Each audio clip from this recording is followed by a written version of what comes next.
السلام عليكم ورحمة الله وبركاته. متى جالله أرانت نجا كوبي نجا فدورتي نما جبا نما سنجالتن قومسا أرومو كابنيس نجرا كوبي خلنا وايد دوبرتن غافي دو دياتي في غافي له دو خنا كاتان نتديبس لالتني وايد دو تكرا كبرت وايد دو تكاكتي بورتن خنا أبديك أمنا كوبي هنگ عمر كوبي خنيتين وجين توران أفيرا خنيا غرا Gomsa orang mesti sendiri boom boom boom boom. Man Romo guta dunia gubatar kamtan. Pada itu mati orang mati video tadi ni orang mati video lain tain. Naga fayasin tak macam berwada. Ara gafi debi mati orang jole. Lalu luft orang mati video jin. Afgafi orang gol gol dah. Lufne. Agar mati orang turan affair misalnya affair. Gafi seni fakkan orang tu tadi misalnya affair. Takut farati. Makan ke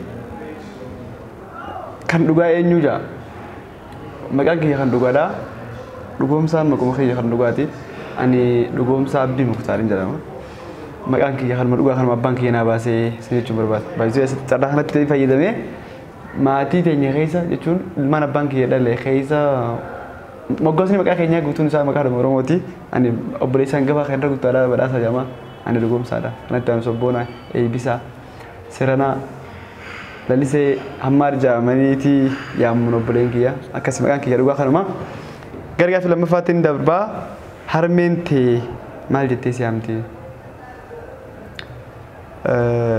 umat ya Rabbang tahu dofi umat yang jelas ani mia umat yang lembeko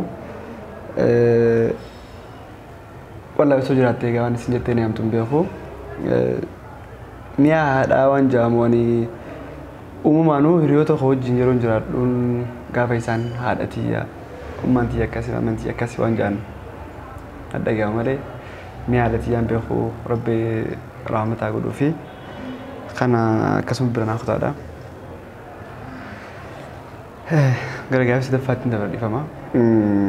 Sadaffaan jimaa fi buna keessaa tokko dhiisoo jaamte kam dhiiftaa yaame. Ani lachuun hin fayyadama sirriitti hin fayyadamu lachuuti garuu haraara godhee qabadhee hin beeku lachuu isaanii jechuun suusii natti hin beeku so yoo jiraate immoo jimaan na bira akka fagaatu hin barbaadu lachuun isaallee rakkoo hin qabu kan akkasuma na qabadhaadha yoo bunni hafee it's okay jimaadha afuraffaan jaalallee ni qabdaa na hin qabu jechuun qabadhee hin ture like amman kabu copies not I don't know khana devsa isinu maf disa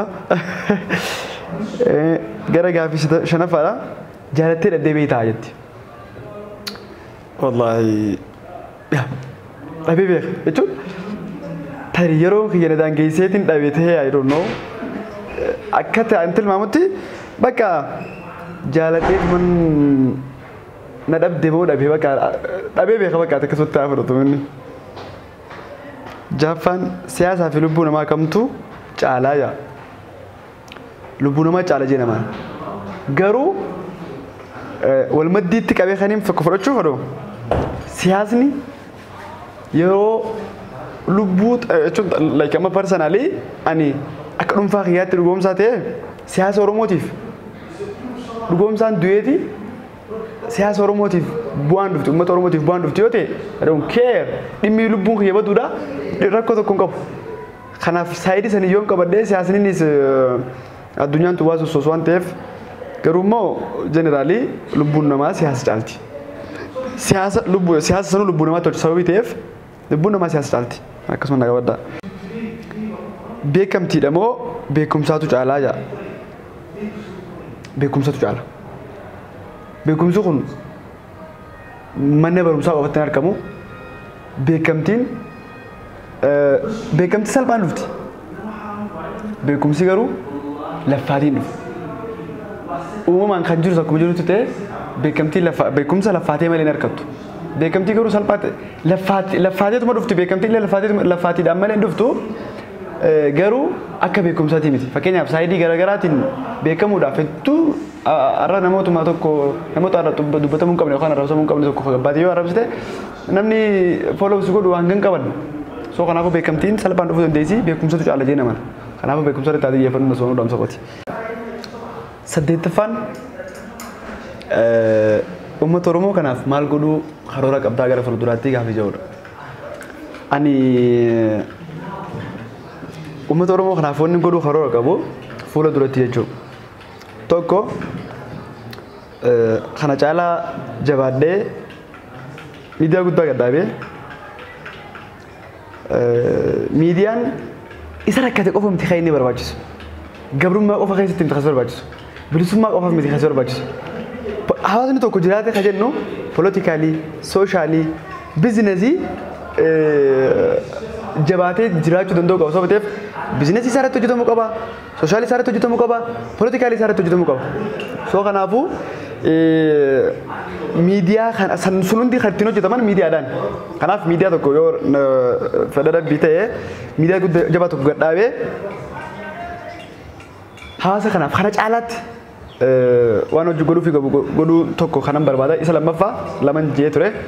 Lammaffaa qabeenya soradhee maatii ispeeshaalii maatii qabsaa'ota Oromoodha. Maatiin qabsaa'ota Oromoo baay'ee irra parsentaa 90 ol daandii irratti yeroo argatamanidha. Jireenya galtuu keessa warra jiranidha. So isaan kana yoo carraa harkadhee yoo harki kiyya jabaate gargaaruu nan barbaada. Isaan kana dabalatee isaan kana select godhadhee Oromoo rakkatte gargaaruu hawwii kooti. Xiqqeenyaanis karaa dalagaa kanaaf waan inni hedduu naaf salphaa waan ta'eef.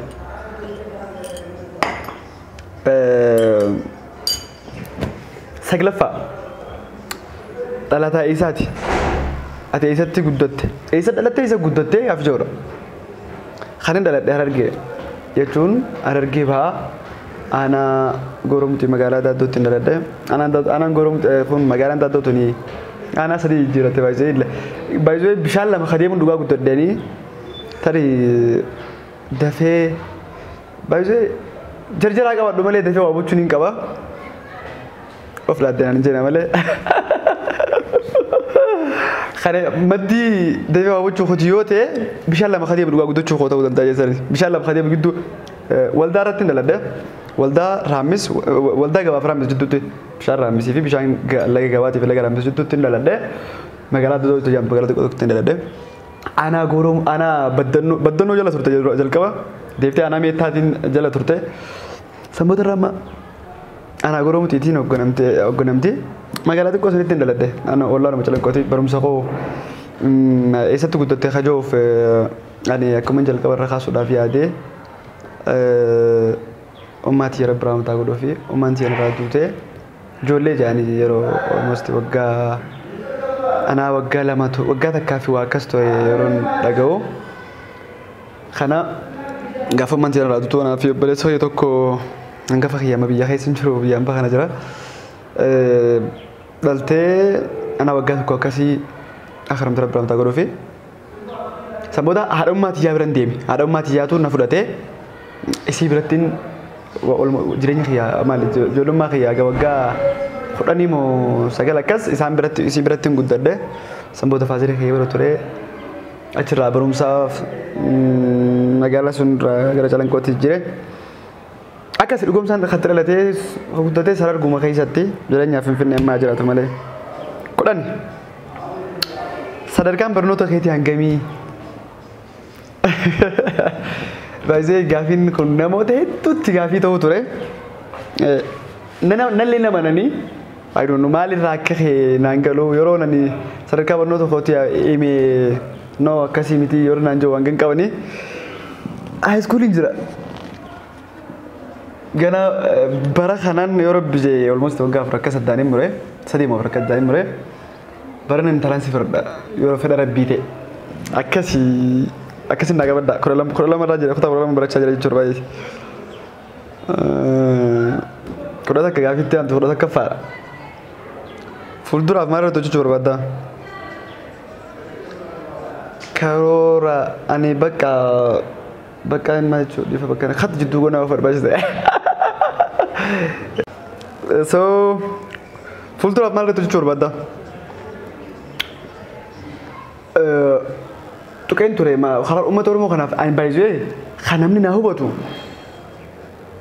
dhugoomsaan umrii isaa irra 1997 daladde ara umrii tiyya 23 faa keessa jira hin gaafatamne gaafii kana Soomaaliif soo baay'ee kana keessa almost waggaa 8 akkas waan ta'u ijoollummaa kiyyaantee jireenya bakka personal life completely dhiisee waanuma hawaasa Oromoo keessatti sababan if arkeef jireenya karoora kiyya fuula duraatti illee jireenya Oromoo wajjin waan addaan fagaatu sababii natti hin fakkaanneef jechuun Oromoo wajjin adda fagaatu gunja'u na hubattanii jechuun like waan Oromoo wajjin wal qabatu irraan fagaatu jechuu barbaadeti inni sun akkuma reefu maal irratti karoora fuuldura hojjechuu barbaadde jee sana hojii wal fakkaata jeeti tokko hojii nan hojjechuu barbaadu business for every direction waan fedhii irratti haa ta'u jechuun waan business jaamee gaarii ta'e kamirrattuu dinagdee irratti hirmaachuudhaan barbaada. Inni lammaffaa inni biraa immoo akka kanumaan isa san keessatti tuqe business keessatti hirmaachuudhaan barbaada. Inumaa osoo ta'e import agenda export osoo ta'e illee fedha isaati. 12 dargaggoo kookatiif maal dhaamtaa? Isa kana kan inni irratti fokas godhee dubbachuu barbaadu.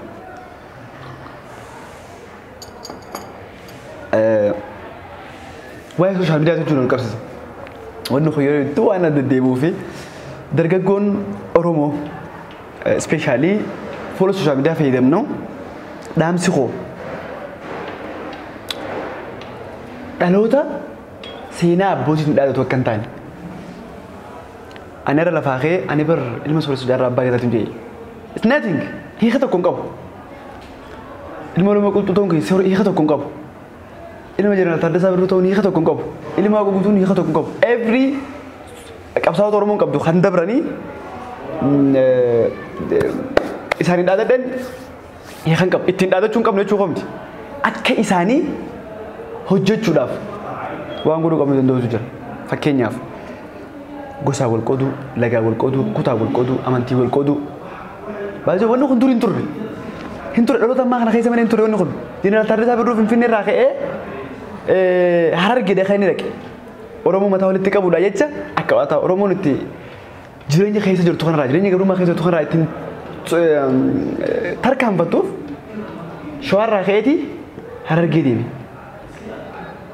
Arraan jirtu jechuu qoomti. Garuu akka bara sanaa Oromummaa wal qabachuun Oromummaaf dhaabbachuun Oromiyaaf dhaabbachuun dargaggeessa keenya ammaa biratti gadi jabaatee dhaabbachuu akka barbaadu dhaabbachuun barbaada. Dargaggoon Oromoo harka qalleeyyii qofas ta'uu hin qabu. Haala mijateen hojjedhaas. Kana ifirratti jalqaba piraaksisii ifirratti ni eegala. Haala mijateen carraa mijataa argametti fayyadamnee hojii hojjechuu qabu. Tarii carraan hojii hojjechuu qabnu yoo dhiphatellee dhiphaadhuma san keessa dhaabbannee qaama xiqqoo argametti fayyadamnee dargaggeessi Oromoo hojjechuu danda'u qabu. Because sencharii keessa jirru kun bara namni waa uumee influence addunyaa ittiin godhaa jirtu keessatti teenyee harka namaa eeggachuun teenyee wanta xiqqoo tokko jala qofa rakkachaa jiruun gaarii miti. Waan danda'ame ogummaa qabnuun fakkeenya amma ijoolleen maatii Oromoo miidiyaadhaa kun tattaaffiin gama miidiyaatiin isaan godhuu jiran tarii namoota baay'ee salphaa ta'uu danda'a. Waanuma akkanaati wanni Habashaa keessa dhaabbatee ijoolleen Habashaadhaa ta'ijoollee tana hin geenye ittiin Oromoo disrespect maqaa balleessii kabaja Oromoo balleessuu maal ittiin hojjetan miidiyaa kana hin geenyeedhaan. Warra akkanaatis jabeessinee gama miidiyaatti illee gamoota miidiyaa kan akkanaa hojjechuutti illee jabaachuu qabna. Dargaggoo Oromootiif waliin dhaamu fakkeenyota akkanaa kan hojii wal qabsiisee carraa argametti argamne haa hojjennu isa inni dhaamachuu barbaadu dargaggoo Oromootii fi inni itti aanu iccitiin gama sooshaal miidiyaa dabalatee namoota baay'een kabajaaf jaalala hedduu qabaachuu keetii maalii jaa? Qabaalaata. Amma dandeetti yaani namoota wajjin jiraadhu nama tuffachuun qabu uumamaanii jechuun nama namummaadhaan itti dhiyaadha malee sababa sooressa ta'eef sababa deegaa ta'eef jechuun rakkataa ta'eef jechuun nala guddaa ta'eef naagat ta'eef dubartii ta'eef dhiira ta'eef beekaa ta'eef walaala ta'eef miti kan inni nama dhiyaadhu carraa akkamitti fayyadamee namoota wajjin namummaadhaan kan inni nama dhiyaadhu hamma dandeetti baay'ee nama kabajuun namni si kabajuun maddii isaa ati nama kabajuudha. Osoo nama kabajin namni akkasii kabajuun eeggatiin. Nama yoo kabajje kabajamta. Nama kabajuun of kabajuudha. Nama jaalachuun of jaalachuudha.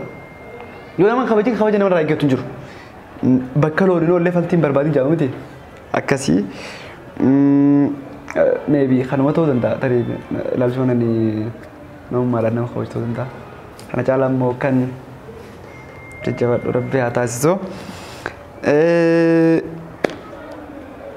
Mudannoo hin daganne nuuf himi. Gaafiin kudha afuraffaa akkas jedha.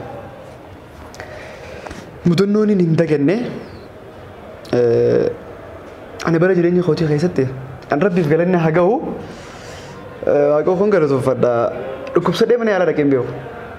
Stiil tarii nama ijoollee dhimmoota garaagaraatiin yoo mana yaalaa yoo hunda guutee malee dhukkubsadhee mana yaalaa dhaqeen beeku. Isiisaniif dhukkubsadhee beeka garuu guyyaa lama. Guyyaa tokko jalqaba gaafni dhukkubbii mataa ammas hin qabu guyyaa lamaan sammuu itti hin deebine seena waan hin dagatamne waan ta'eef hin dubba haasawa guyyaa artistii keenya kabajamaaf jaalataman artistii Hacaaluu Hundeessaa wareegame akka carraa ta'ee halkan ture malee galgala torbeessaa natti fakkaate interview Fayyisaa Leellisaa godhuu ture tahee I don't know bicha waan irratti sagantaa wayii deemu ture sagantaa sana daawwadheetu man miidiyaa kana irratti akka malee cinqadhee halkan guyyaa waa barreessa yeruma sanuu jechuudha amma hojiin hojjechuu ture Harariin ture yeroo sana Harar magaalaa keessa jaalataraa keessa iddoo hojii qaba guyyaa iddoo hojii oolee reekhii tokko muraasni hojjaamu jira mana isaa waliin gallee hojii hojjechaatuma miidiyaa sana dhageeffachuu ture miidiyaa sana dhageeffannee xumurree Fayyisaa Leellisaa ta'e xumurree waan deddeemtu xiqqoo lallaalleetuma ciisiferra dhabeen ture guyyaa iddoo hojii waan hin ooleef hojii kanarratti akka malee xiyyeeffadhee hojjedha yeroo sanii waan hojii irra tureef dadhabeen ture ni rafeen. Baay'ee guyyaan Hacaaluu Hundeessaa wareegame maaliif akka ta'e hin beeku kan Hacaaluu ani rafeen ture yeroo rafuu ganama sa'aatii yeroo ga'e nakaase hiriyaan kiyya muraat kun Abdurrahman Jaammaa ribarraa nakaase yeroo ribarraa ka'u salaataaf nakaase ka'ii salaatii naan jedhe lakkaa inni dhimma biraatiif nakaase yeroo hundallee deddeebi'ee reeba salaatiidhaaf ribarraa nan kaasu har'a ka'ii bara salaanni ga'ee salaatii naan jedhe dursee natti himne tole jeen ulaa mana isaa xiqqoo ulaa isa bira taa'eetiin gara mana kireeffadhee qabutti gala sababa ta'eef mana kiyya dhufee nakaase sanboota ol keetuman guna lafaa ka'ulee ulaa rabanu akkana bar waan akkasitti dhiqadhee gabbeen dhiqadheen waddaadheen salaataaf jechuudha ol deebi'a dhugumsaa bar waan akkasitti naan jedhe Hacaaluu Hundeessaatu wareegamee barii naan jedhe ani jireenya kiyya keessatti jechuun Hacaaluu Hundeessaa bakka akkan itti ibsu hin beeku asuma dhaabbachuun tura waan itti bishaan qabadhee salaataaf tolfadhee san qabadhee tuman dhaabbachuu ture yeroo inni akkasaan jiru bishaan gallakkisee tuman waa wayina jee amma akkana gattaa'ee tuman fira gattaa'ee xiqqoo yeroo takka yeroo lafaa ka'ee amala keessatti qabat sanii sarmatoo danda'a jeen olkee sijaajaa gubbaa dhaabbadhee salaataaf jechuudha. Amma salaata hidhadheen salaatu jira ilmaan koo qabachuu hin danda'u ilmaan kun har'a narraa jaa kan hin salaatu jiru amma salaataa kan itti salaatee hin beeku hin salaatee yeroon salaatu kana dhiifama yeroon salaatu kana jeste sa'aatii 10 akka taane sa'aatii 10 akka taane lafni dukkana nukaasa ijoollee ollaa teenyaa ijoollee masaayibanii dargaggeessuma wajjin jiru jira nukaasa akkamitti teenya bar egeree biyyattii cabee barii جاء روسان الدونات شمال أيامه خلنا كابتشو ده أنا سكابتين به نخاص بانه يرو شانكور كنا برا كنا تجي دبره برا يرو كنيه دول نمت تك جامعة تك خارات هيسه خضرات مدرا بقولتي يرو خانو دلقا بنت ماشين بر هجري بيتي جابه أكمين جب دلقا بيتي تزمن بخانتي جبادة خايف في قلي خايف قلي جاني نمت تري صندوق بني وان يرو يمدو بكسني خلاص ندي من وان بيتوف مالته من دري ده بترى منام بتتبتدي إندي يا غير تكي يا غير بانونا ترى بتشا يرو سنيندو بدا يرو نو أفناف دفع يا تانو كو إندا غير كونو جغنا تانو إندار تيشار لما كتر أرتي تو جالون ديسا كونو يمتو إندي تكفت وتش تكفت على فيلم من جاني نشوفته أكمل ما من لكم دعمو بزاله وأكمل جل كبر دو بدرسان رونغاري بجاكي وان جبسون كذا كذا دورته ساينس أبدا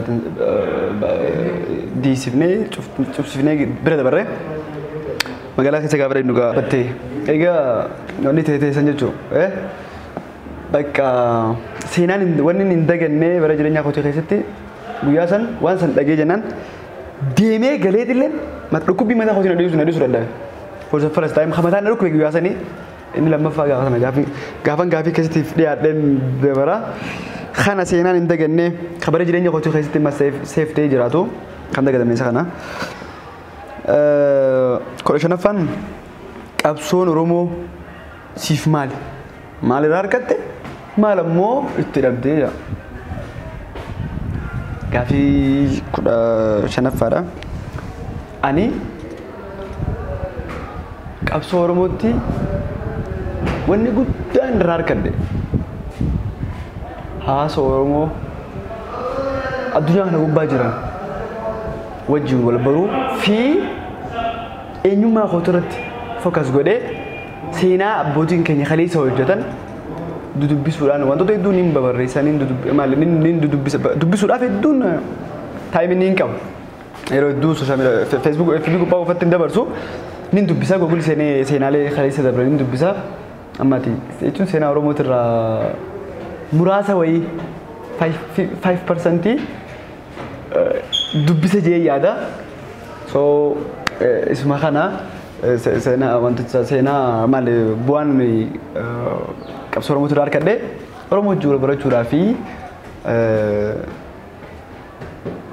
سينا أورومو رت هم من دندي اتقول برو سينا أورومو رت فوكس قديه بجورا في ummata Oromoo biyya addunyaa guutuu gubbaa jiran wajjin wal baruu dabalatee sammoo qabsaa'ota Oromoo biyya keessa baay'ee jiran hedduu wajjinis hariiroo gubbaas tarkaanfatee sadarkaa qaama wal harkuutti wal baruun koo bu'aan ani qabsoo Oromoo irraa argadheedha. Inni qabsoo Oromootti dhabe ammoo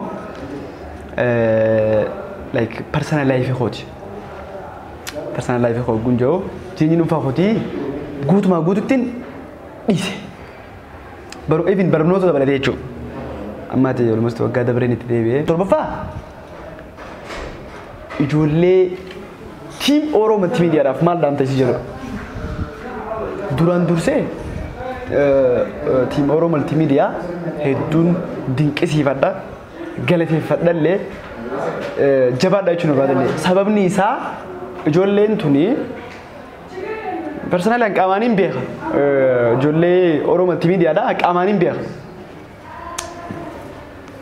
arti Oromoo irratti hojjetan arti Oromoo guddisuu irratti hojjechuu jiran ijoolleen tun jireenya dhuunfaa isaa maali like personal life isaanii irraa qoodaniiti arti Oromoo guddisuuf namoonni YouTube yeroo waa gallakkisan kan akka jireenyaatti ilaaltan ilaalcha negatiividha san wanni YouTube irraa arkamu Anjirnya nama fokus saya mana jauh, it's nothing. Lalu orang berarti media ada, arti orang komedi tin, foto gara-gara tin, gara-gara nama terra food ni ada nama dapat sudah mal jauh kanan hajar atau mana? Warri guddan YouTuber gudda kabano, jadi sani YouTube jujur nama jauh, arkada ni itu, jujur. Kanafu jollen tunis jajjabaa cukabdi. Jollen itu kalau tuh fadlu jalan jajjabai sudah. Ya Facebook as fayyadamu, TikTok fayyadamu, YouTube fayyadamu, Instagram fayyadamu. Twitter fayyadamu fayyadaman jeena manuu mudda isaanii nan hordofaa illee namoonni maatii Oromoo Multimeediyaa ta'in gama YouTube'aatiin dhaqaa YouTube isaanii linkiin ni jirti. Subscribe godhaadha. Maatii hordofaatillee maatii yeroo tokko isaaniillee qoqqoodaadha. Ijoollee kana hordofaa. Namni biraa immoo dandeessanii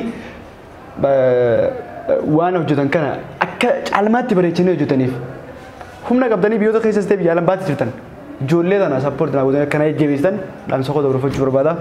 Kanumaan isin jaa galatooma ulfaadhaa Oromummaa fi Oromiyaan haa dagaagtu biyyattiin guddoon Itoophiyaan illee Oromoo qabattee Oromummaa jabeeffattee haa jiraattu isin jaa galatooma.